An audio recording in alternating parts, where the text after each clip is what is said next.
Good afternoon, welcome to the Customer Service Practitioner webinar. I'm joined today, my name's Mandy Slaney, I'm the Industry Manager for Business. I'm joined by Dominic, who's our dedicated technical advisor for business. Also Veronica Caldicott, who's one of our lead assessors, and also Juicy, who's our, we can't never spell a name, so Juicy, how do you pronounce it? Polizeno, who is our development manager for Customer Service Practitioner. Really, today's webinar is just to provide an update where we are with regards to the Customer Service Practitioner.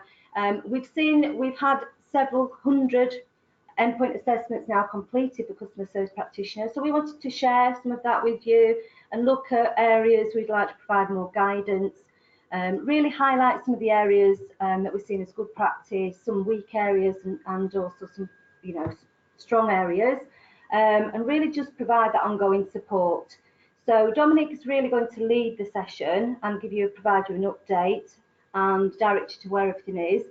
What we would say is today is not going to end today, so we are going to do a follow-up question and answer session in early December, really so that you can time to digest, download the documentation, the new documentation, and you may have some additional questions. So we'll do a follow-up questions and answers.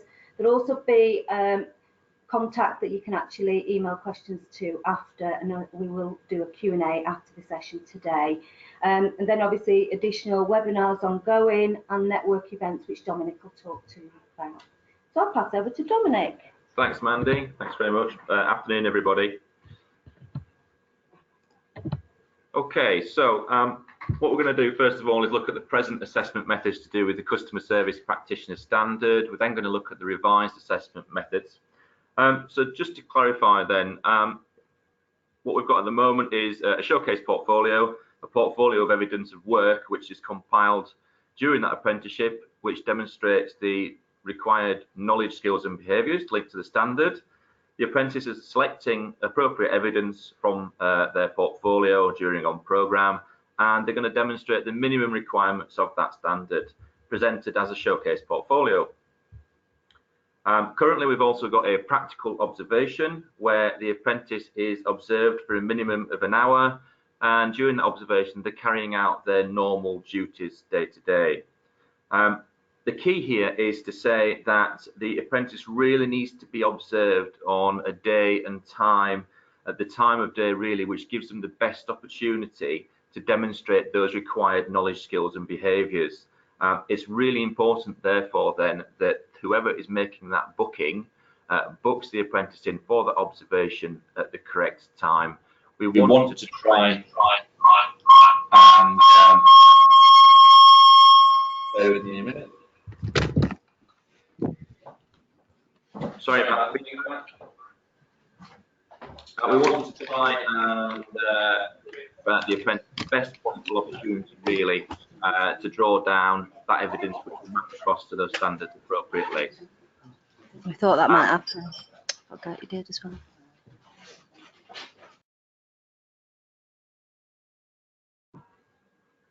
Apologies with the technical difficulties. Bear with me a minute.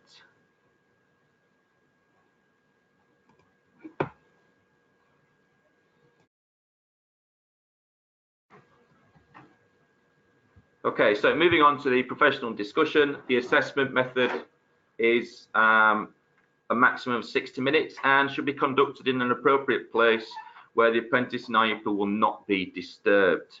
And obviously that's something that the person who books that professional discussion needs to be aware of, the location of it, and to make sure that essentially no one's going to come in and make a brew during that PD.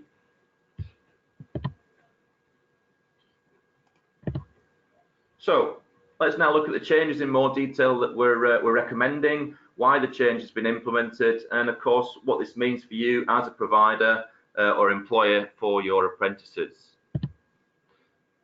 The showcase then will be submitted to City and Guilds 2 weeks prior. That's not changed, and should be uploaded to the e-portal. Let's look then at why the changes have been introduced.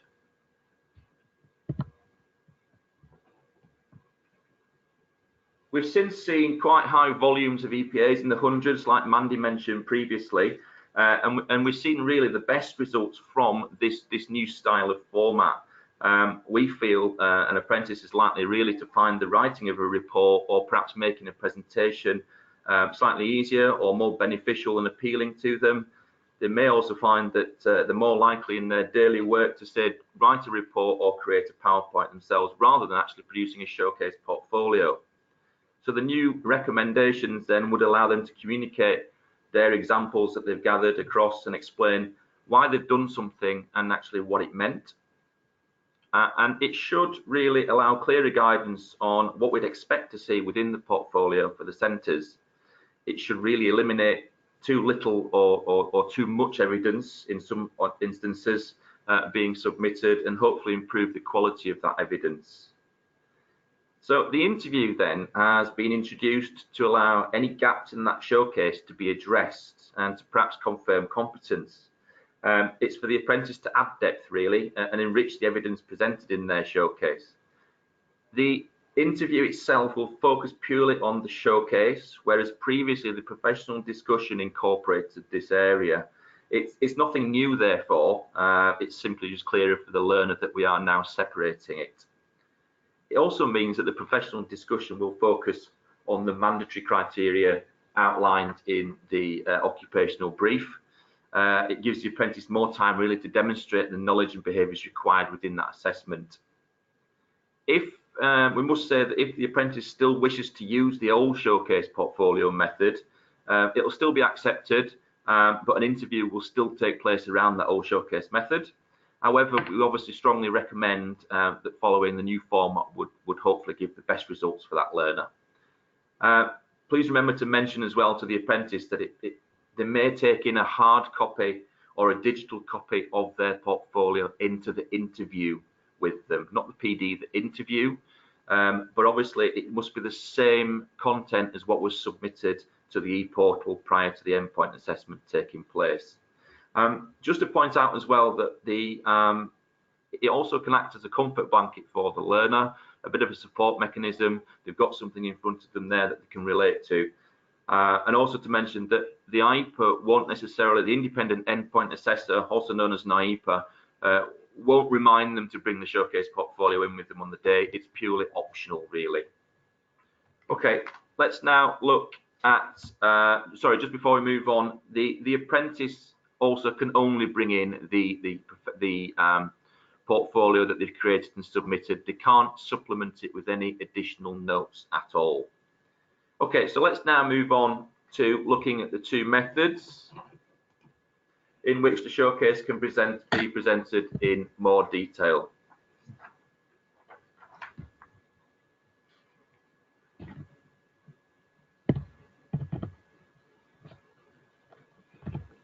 So the showcase then will be presented as, or the recommendation is that it will be presented as either a written report of between about 3,000 to 4,500 words, not including appendices. It can also be presented as a recorded audio presentation of between 30 to 45 minutes with bullet points or notes for presentation slides, including appendices.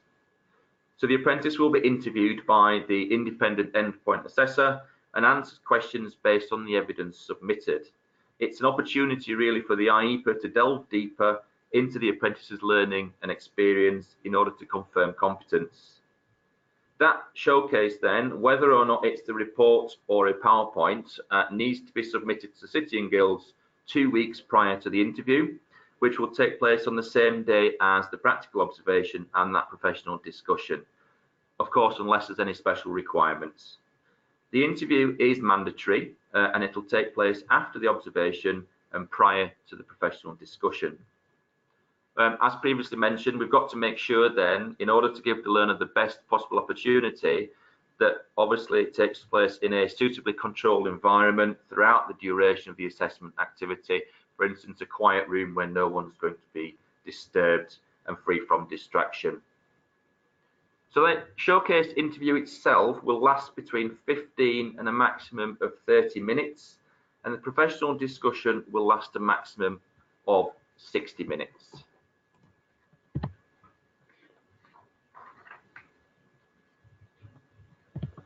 So the topics to be covered are the modules, or essentially the modules and criteria for the showcase portfolio have been broken down into 3 topics, which you can see on screen there. And it's just to really make it clearer for the apprentice. These topics are taken from the assessment plan with the criteria placed into one of the 3 topics. It's a bit of a guide really as to how the learner could create that report or indeed structure their PowerPoint slides. So the 3 topic areas are knowledge of your organisation, day-to-day customer service activities, and your self-assessment and personal development. So what we've done is map that criteria into a plan. The learner doesn't need to follow this, but obviously it would be of benefit if they could. So knowledge of your organisation then, the first topic is looking at the past criteria that the evidence presented should meet. The focus then here is looking at, under the knowledge of organisation, understanding the organisation, so looking through the bullet points there, meeting regulations and legislations, and systems and resources.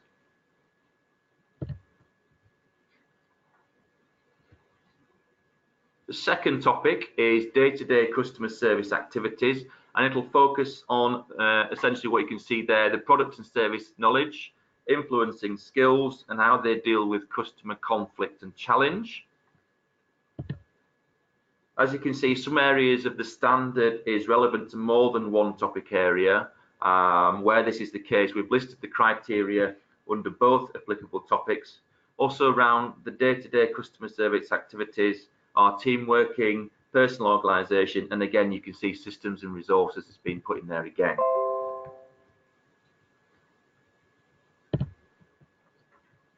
The final topic relates to the apprentice's self-assessment and personal development. The focus here is on product and service knowledge, developing self, being open to feedback, and team working.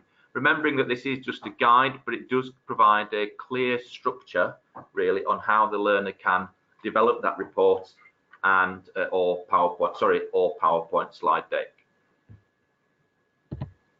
So what we're going to do now is recap really on what's not changed, as so not to confuse you, hopefully not anyway.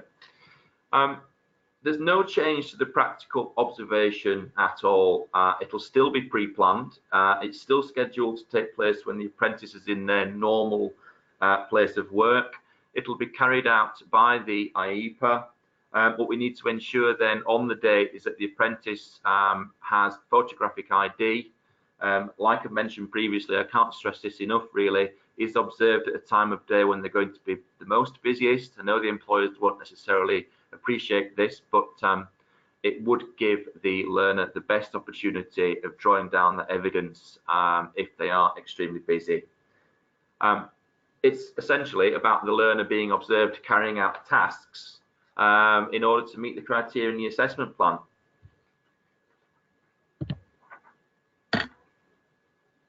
The observation is still a minimum of 1 hour to a maximum of 1.5 hours. The apprentice must be observed on a suitable day of the week.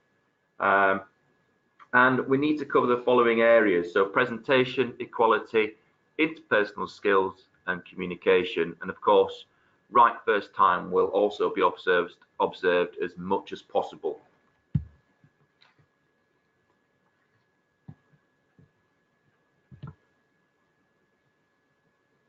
So the professional discussion's not changed. It'll be a minimum of 45 minutes to a maximum of 60 minutes. And really the key here is to ensure that an appropriate place has been arranged so no one is going to distract them. As the interview has been introduced to allow any gaps in the showcase to be addressed, it therefore means that there will be more focus on the mandatory criteria within the professional discussion, giving that apprentice the more time to really demonstrate the knowledge and behaviours required with the components of the EPA. Obviously, the professional discussion, which is to be assessed, is outlined in the occupational brief within the assessment plan. It's a good idea really to have the occupational brief document at hand when you're carrying out mock observations and mock professional discussions.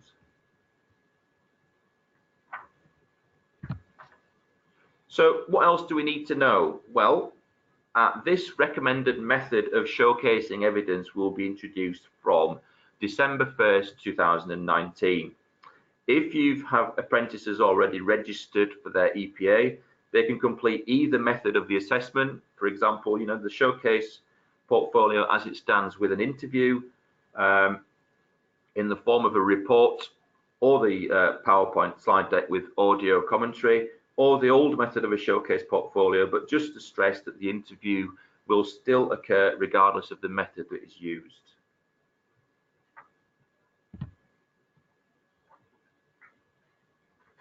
Okay, so what else do we need to know? There'll also be new assessment packs to support centres. There'll also be new recording documents as well. There'll be new exemplars created which will mirror these recommendations as well, and these will be available in the near future.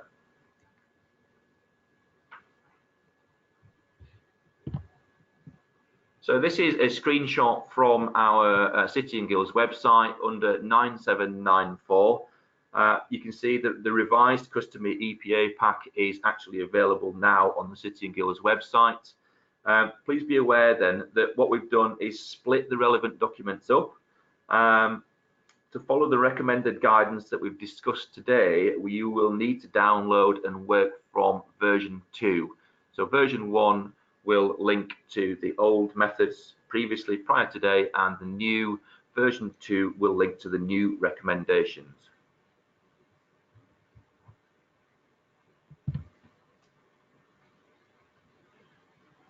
There'll be new paperwork for centres as well. So showcase evidencing recording form, it's been slightly amended to correspond directly with the pass and distinction criteria. The apprentice showcase template for the report, this will also be available. It's new and is for the apprentices who wish to submit in the report format. It supports them with this and can refer, and also about referring to, gives you advice about referring to any appendices. The apprentice may choose to use their own example, of course, however, the required contents must be covered. With regard to the presentation, again, there's new support documents there as well, also with an example template to support the submission of the presentation for the apprentice showcase. And again, the apprentice may choose to use their own example, however, the required content must be covered. So just looking at that supporting evidence then, supporting evidence should include really the following bullet points. So examples of work-based evidence, covering relevant documents or screenshots, demonstrating communication and influencing skills in customer service, handling of customers in varieties of situations, meeting of deadlines, including prioritizing and planning, working with others, including sharing personal learning and info, reports or witness testimonies from sources such as mentors, managers or customers, self-assessments with possible feedback, and PDPs to support the achievement of any agreed learning and development goals. Of course, this needs to be authenticated. So we hope that you found this very brief webinar useful and informative.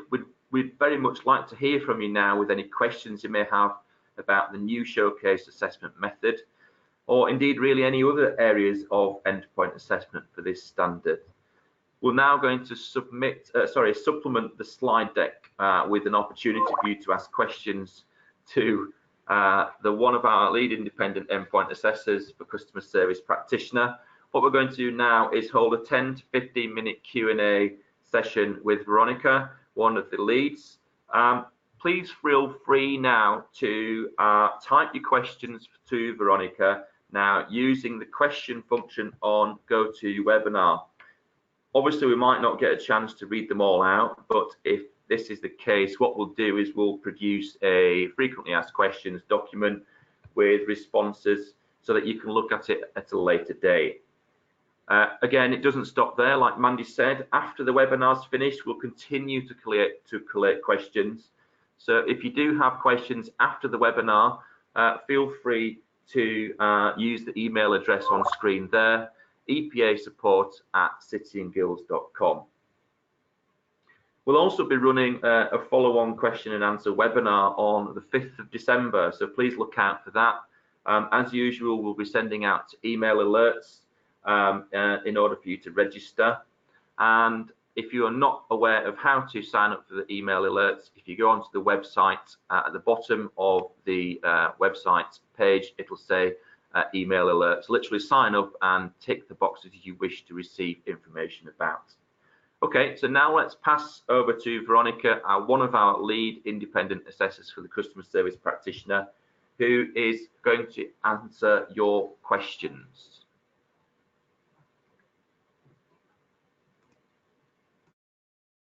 Thank you for that, Dominic. Good afternoon, everyone. It's great to be able to join you this afternoon for this webinar. We hope you found the information that Dominic's given you so far really useful.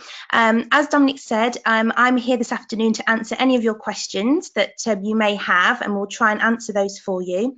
I'm one of the lead independent endpoint assessors for the Customer Service Practitioner Standard, and as part of my role is quality assurance and to support our independent endpoint assessors, but it's also to work really closely with Mandy, Dominic and the industry team about the showcases, about the endpoint assessments that I've had the pleasure of observing so far. So I've been really fortunate to have the opportunity to accompany our APAs to lots of endpoint assessments now, observed lots of apprentices across a variety of industry areas and sampled those endpoint assessments. And the findings from those visits, from our sampling as a team, really helped to shape and evolve our endpoint assessment service, and also these revisions that we've put forward for you today. So we hope that once you have a look at the packs and get a chance to digest them, you will see that the revisions, additional support and guidance that we'd like to offer you to really help you support your employers and you as providers, and of course the apprentices, to compile really strong showcase portfolios and support them with the rest of their assessment. So let's have a look at some of the questions that have already started to come in. So thank you for those of you who have started to ask questions. That's great, because I'm sure that it may be a question that somebody else has thought of. So the first one I have here is, can evidence that was compiled at the start of the apprenticeship be accepted in the showcase portfolio? So the answer to that is yes, it can be accepted, and it will be assessed against the pass and distinction criteria as any other piece of evidence. Maybe the reason for that question from you who sent that in would be that the assessment plan does say that the majority of the evidence for the showcase portfolio is likely to be compiled towards the end of the apprenticeship, perhaps the last 6 to 9 months. And that's very much the case as well, because that's when we'd expect our apprentices to have developed their skills and have their product and service knowledge really at a point where they're ready to be observed or to be assessed, and really demonstrate those skills, knowledge and behaviours across the standard. But equally, evidence that is submitted compiled at the start of the apprenticeship can also be really valuable and can help to actually demonstrate and evidence that learner journey from where they've started to and how far they've come, specifically around sort of developing themselves and their knowledge. So yes, the answer to that is it can be accepted. We have another question here. Let's have a look. And this again is about evidence. So the question we've got here is, can my apprentice include evidence of research into their showcase? So again, yes, the answer to that is yes.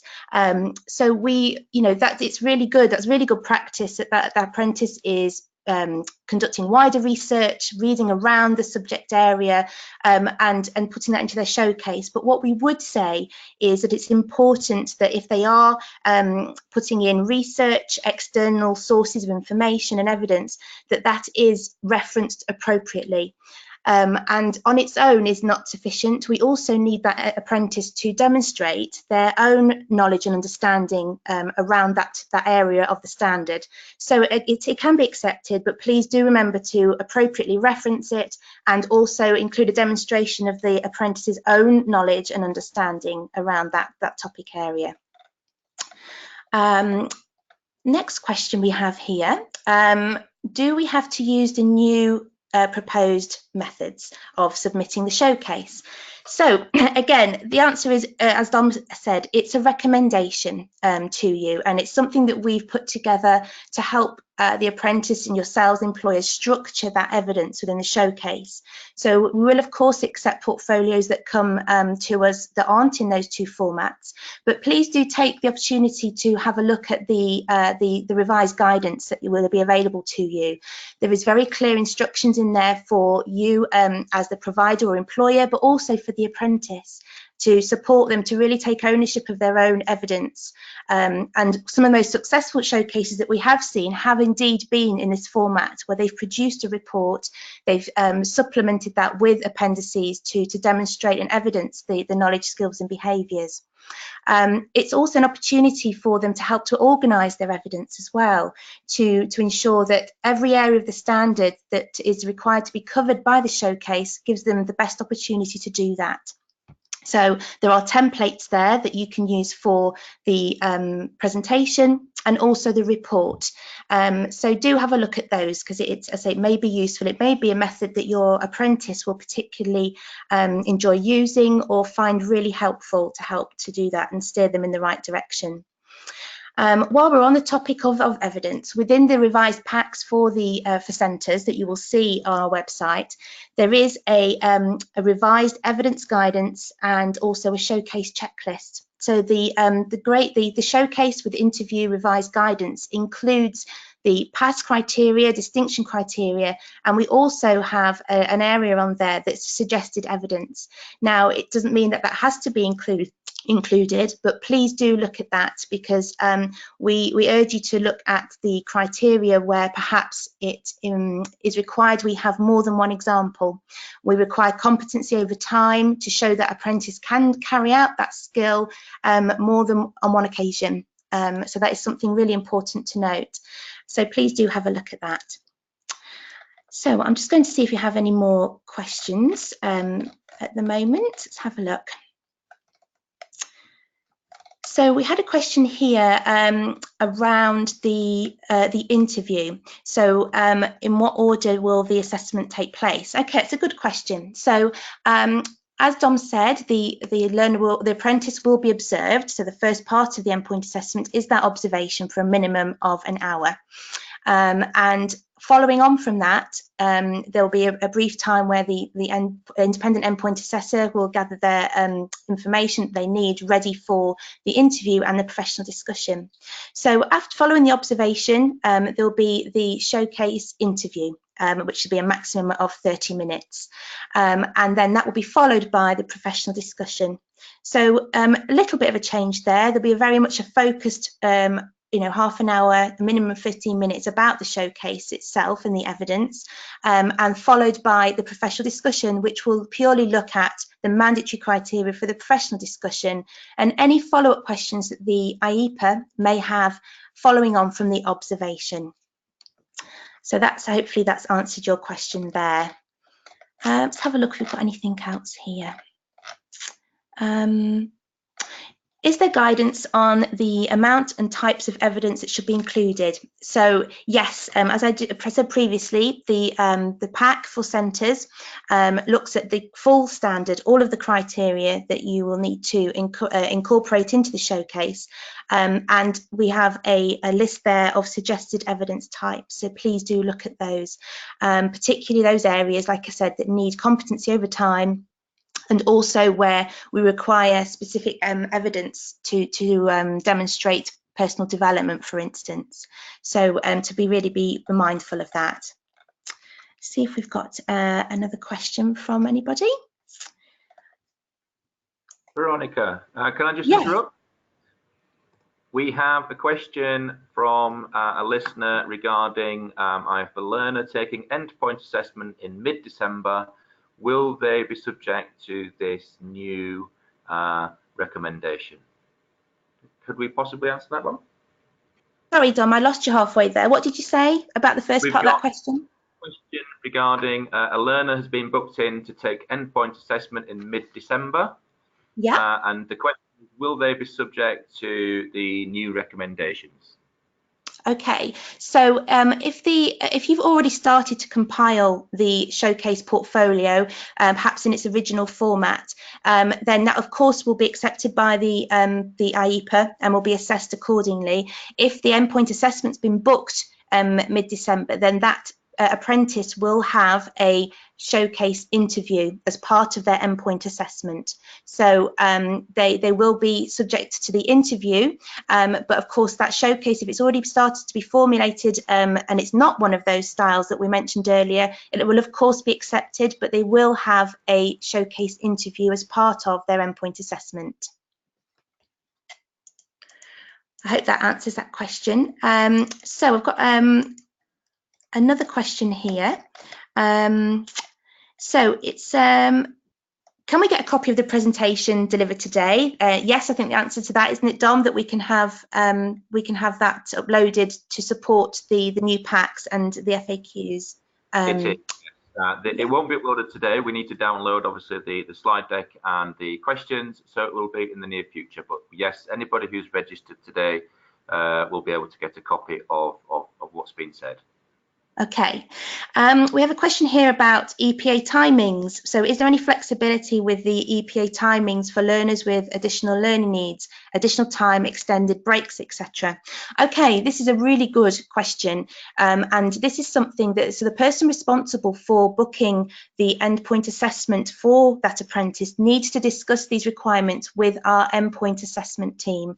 So it's really important that you make that very clear to them if your apprentice has any additional learning needs, if they particularly they need extended breaks, anything around that about special requirements, things that we need to take into account for them, they must be detailed and discussed with the endpoint assessment team at the time of booking.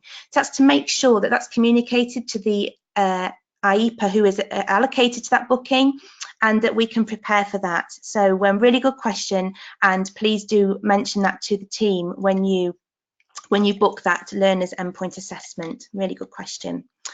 The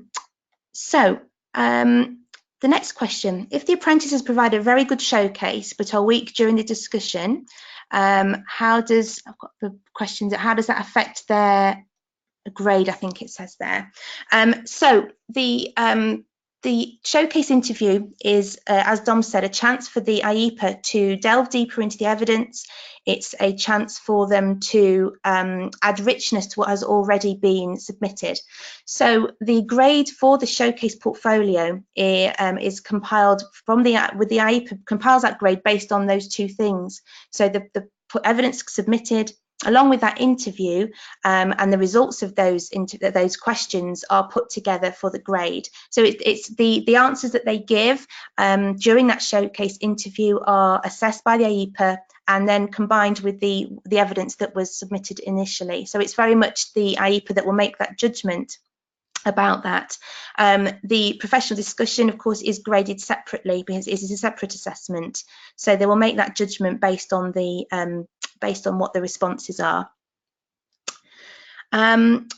We've got here what sort of things that we're expecting to put into the appendices. Is it work product? So that's another good question.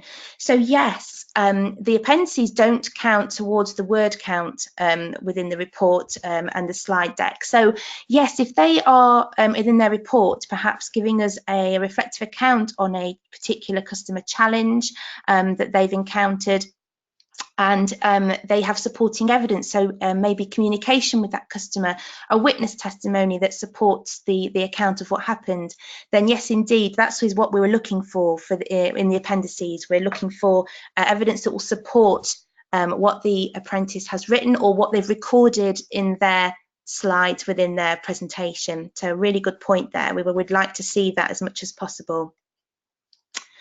So we've got another question here. So somebody's asked for if the information today will be emailed. So it will just be uploaded onto the website, so you can download that version. So you have a central version that is going to be there. Another question we've got here, how is the interview going to take place? Is this online or in person? And is this going to be separate? So yes, you expect the showcase interview to take place on the same day as the observation and the professional discussion straight after that observation in person. Again, if you have any additional requirements or specific requirements around the times of day that the observation needs to take place, or you have any concerns about having a space to be able to do that interview, this is something that our endpoint assessment team will help you with. So please do let them know if there is any issues around not being able to do that on the same day, so they can help with that in terms of programming it and meeting your needs to make sure that we get that apprentice assessed the best way possible. So let's have a look what else we've got here. Thanks, Veronica. Could you make this the last one?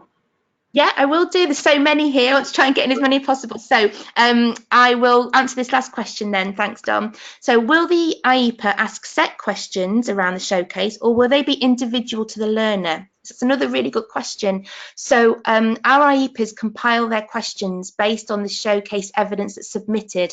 And of course, within the context of that apprentice's work, their organisation. So as much as possible, we contextualise those questions to make sure they're relevant very much to that apprentice, to their evidence that's been submitted.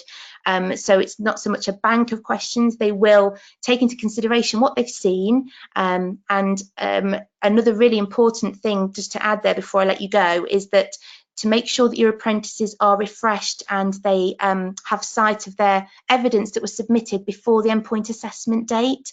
They can have it with them, but it would be really good if they could then reflect on that, have a look at the examples included, make sure that they can remember those examples and bring it back to life for them. So really get them as part of their preparation to reread their showcase, remember the examples, so they can really showcase that to the independent endpoint assessor.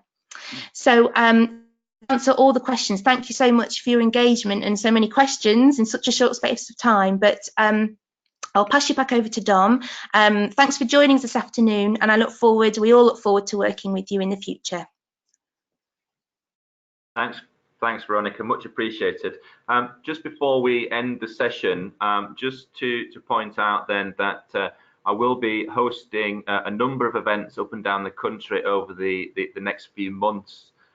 It'll roll out the new recommendations for Customer Service Practitioner, but it'll also include Customer Service Specialist and an overview of the Business Administrator standard as well. The next event to come in the series is in Hastings next week. We also have one booked in Wolverhampton, Wakefield, Bishop Auckland, and potentially one in the Northwest. We are constantly looking out for kind hosts to offer a room and a location. If anybody feels that they could offer a room or a location in order to host these events, that will be much appreciated. Just finally then, a thank you to Juicy, Mandy and Veronica for supporting. And a thank you to you for taking the time to watch this webinar. It has been recorded, like Veronica mentioned, and will be available to be viewed from our website shortly. So thank you again, and we look forward to working with you all in the future.